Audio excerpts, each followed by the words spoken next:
Alright, what is going on, guys? Today I thought I could do something a little bit different, but the gameplay you're seeing is Borderlands 2, and with Borderlands 3 coming out in just a few more days, I thought I could talk over some interesting stuff that we'll be seeing in Borderlands 3. I also kind of want to make this video to give my concerns about the game and what I'm looking forward to seeing within Borderlands 3. Now, in the gameplay I got here is pretty nice because I never knew how good the Hot Mama could be if you pair it with the right equipment. And you're going to be seeing me just like mostly one-shotting fools just straight up with headshots. It's a pretty good weapon. But anyways, let's get on with the video and start digging into this topic. So Borderlands 3 is coming about in a few more days, and I'm really excited for the game.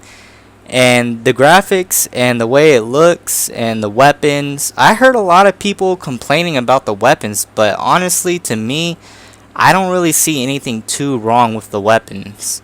They look alright to me. Some people say it doesn't fit in with the style of Borderlands or stuff like that, but to me it looks good. What I mostly want to talk about in this video is the badass rank system that they're going to be replacing with something different called the Guardian system. So if you guys don't know about this, in Borderlands 3 there's going to be a brand new sort of like stat progression system. It works similar to the way Borderlands 2 does, and if you don't know the way Borderlands 2 bar system works, basically is you complete challenges, you get these certain awards for doing them, and if you get enough award, you'll end up getting a token, and you can spend these tokens on things like extra health, extra shields, maybe some fire rate. Mostly I like to spec a lot of my points into the fire rate. All the stats that come up as rewards are generated at random, and so it's pretty much anyone's guess to what you get. You can't just pick the same thing whenever you want, which is unfortunate, but that's just the way how Borderlands 2 bar system works. You pick these stats at random, and you get to make your character slightly stronger. Your characters don't get too overpowered with these bonus stats, but if you keep playing the game and grinding out the badass tokens, over time you're going to have some pretty nice bonus stats for your characters. Now, the way Borderlands 3 is going to be handling this is they're going to be replacing it with something called the Guardian system. And it's almost similar to the way bar works, but it's a lot different in a lot of ways. And honestly, I think I have a problem with that, simply because if it ain't broke, why fix it, right? So the Guardian system in Borderlands 3, the only way you'll be able to access it is if you beat the campaign, which is a little questioning to me, like why? Like if you play Borderlands 2, you get access to the badass rank system right off the bat. But when you're going into Borderlands 3, you're actually going to have to beat the game in order to unlock these stats. And another thing about this new Guardian system is that it's going to carry over some type of additional ranking system as well. Normally you'll just in Borderlands 2 you'll see like the total amount of badass points you have, and that's your rank, right? Well, in Borderlands 3 you're gonna have like an additional bonus rank at the bottom. Like you'll either be like, oh, you're a level 10 Guardian, or you're like a level 20 Guardian. It's basically an additional like ranking system that you're gonna be getting. Now, my worries about this is not only do you have to beat the game to unlock it, my worries really mostly about this is what happens if I want to do another level 1 run again, right? Let's say, for example, the max level in Borderlands 3 is 50, of course. Let's say I get to level 50, right?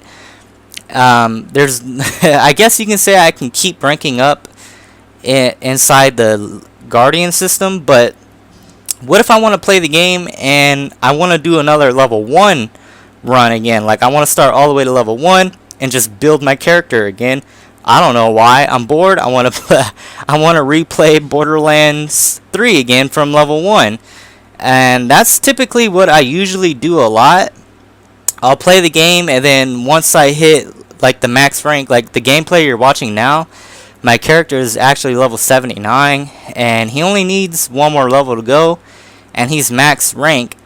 And I guess you could say I could farm the game and try to get all the loot, but I mean, I don't know. I just like to start over again and, you know, do extra quests maybe that I didn't pick up from before, you know, and just start a fresh level 1 run as the same character. And the great thing about Borderlands 2 is you can start over from level 1, but you get to keep your badass rank. And not only that, your badass rank carries over through all your characters. Now, I'm not 100% sure what kind of information they've given us on this. For all we know, maybe the Guardian system works the same way, a little bit like Borderlands 2. I don't know, maybe we'll be able to carry over these stats to other characters in Borderlands 3. I don't know. I wish Gearbox, or like the people that are like advertising the game, I was wishing they could give us a little bit more information on the Guardian rank system. They haven't spoken too much about it, and that kind of just made me mad. They only started talking about it until like the very, very near release of the game, so it's really too late for them to do anything about it. But I'm hoping when the game launches that it will be just as good as the bar system is. If it isn't, I'm probably going to be playing Borderlands 2 more than Borderlands 3. I don't know, man. It's just Borderlands 2 has a lot of replay value, and a big factor of that replay value is the badass rank system, man. It's just every time you start a level 1 run, you have your all your challenges reset. You can grind up for those badass tokens, and you can keep building and making your character stronger again. And that's one of the big reasons that kept me going back to playing Borderlands 2. So hopefully they do something that is sort of similar to Borderlands 2. And I know a lot of people say, man, well, come on, you know, they're trying something new. Be a little bit more open to new things. And for the most part, I agree with that, man. But here's the thing. If you have a winning formula that works for a game, you don't need to change it. And that's something a lot of big-time developers just don't seem to understand. For example, Call of Duty, right? Everybody loved Call of Duty back in the old days when it was Black Ops 1, Modern Warfare 2, you know, just boots on the ground gameplay. And everybody started complaining, well, hey, man, it's the same thing every game, you know, just everything's the same. So the company like Treyarch or fucking Infinity Ward was like, okay, well, we got to do something different. And what they ended up doing is putting something in the game which is known as jetpacks, and it ruined the game. They fixed something that did not need to be fixed. Like, we did not need jetpacks to make the game a better game, you know what I'm saying? Same case for Borderlands 3. Like, you know, we don't need a brand new badass rank system to make Borderlands a good game. You know, if it's not broken, don't fix it. That's my main problem with how some game developers are doing. Another big worry I have with Borderlands 3 is microtransactions, man. There's just no escaping that. I have a very strong feeling that microtransactions are going to slip in the game. And yes, they're going to be cosmetic and stuff like that. I mean, I don't really too much have a problem with that. But I mean, man, I'm tired of seeing games with microtransactions, dude. Like, I don't know, I like the way, you know, games are without them, especially like a game like Borderlands 2, where all you have to do if you want skins is simply search for them and do the requirements instead of pulling out $5 out of your wallet just to buy a skin. You know, it kind of takes away the achievement and the reward feeling of unlocking that head or skin. So that's another thing that really troubles me about Borderlands 3. And I'm hoping they don't do anything too crazy, but hey man, it's 2019. There's probably going to be microtransactions in this game. There's really nothing we can really do about that. Other than that, man, I would say Borderlands 3 is looking pretty good. I'm hoping they have it a very balanced game. Borderlands 2, probably the only problem Borderlands 2 had was its balancing. I know a lot of people did not like Ultimate Vault Hunter mode simply because the enemies were just fucking crazy overpowered. And it was mainly because of the B shield. And I don't know why Gearbox couldn't just patch the B shield. I don't know, man. It's fucking stupid, but I think they've learned their lesson from Borderlands 2, so I don't think we're going to be seeing too much balancing issues in Borderlands 3.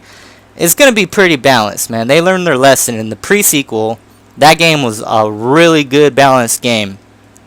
So I'm pretty confident that it's going to be a pretty balanced game when Borderlands 3 comes out.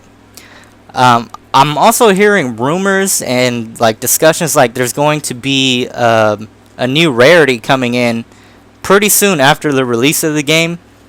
They're probably going to do the same thing like what they did with Borderlands 2. Probably add something like Rainbow Rarity or something like that. I just hope they execute it the right way. I feel like Borderlands 2, I was excited when they were adding a new rarity to the game. I just didn't like that you had to play the new DLC to run across one of these new rarity weapons, you know what I mean? I guess it makes kind of sense to make it where you can get these rainbow weapons from this DLC, but I mean, it would have been kind of cool to have been able to get this from any lootable source in the game. I think it would have made the game a lot better. I don't know, that's just my opinion. So, I mean, hopefully, if they do add this new rarity to the game, hopefully you'll be able to pick it up from any type of DLC or any type of game that you're playing. Hopefully you won't have to load up a new DLC just to actually play it. And one more thing to kind of finish off this video. I want Borderlands 3 to keep like how the host system works. What I mean by that is when playing Borderlands 2 and the pre-sequel, as the host, you have the option to kick players out of the game. And I know a lot of fucking scumbags don't like that system, but hey man, if somebody's fucking in your game and they're stealing all your loot, or they're either being annoying or doing things without really your approval, you should have the right to kick them out of the fucking game. So hopefully Gearbox do not listen to these idiots who are saying not to give like the host any type of kicking rights. No, we need that shit. Keep us the ability to kick people out of our game, man. So that way, if some idiot is in your lobby, you don't want him there, you can kick him, no problem, man. That's something a lot of games don't have on console, and I don't know why. Call of Duty fucking needed something like that really bad, because once the hackers started coming in, man, it just fucked over the game. And all Call of Duty, like the developers of Call of Duty had to do is just simply implement a system where you can kick these fucking losers out of your game and you're good. You can play the game. You don't have to play with these fucking losers that are cheating or doing something to ruin the game. So Gearbox, man, make it happen. Make it where we can kick players. Do not ever change that shit, man. That is good game development when you see shit like that. So they need to keep that in the game. Other than that, I'm not too sure what else to talk about for Borderlands 3. There's only so much we've seen. If you're wondering what my first character is going to be, when I start the game, I'm probably going to play as Zane first. I don't know, there's just something about Zane that I like. I like his personality and his abilities look pretty damn cool. I like his little shield ability he can do. But anyways, other than that, this has been me, man. Leave a like if you did enjoy. Please subscribe to the channel for more future content. And let me know your opinions down below in the comments. I'll catch you guys in the next one, guys. Peace out.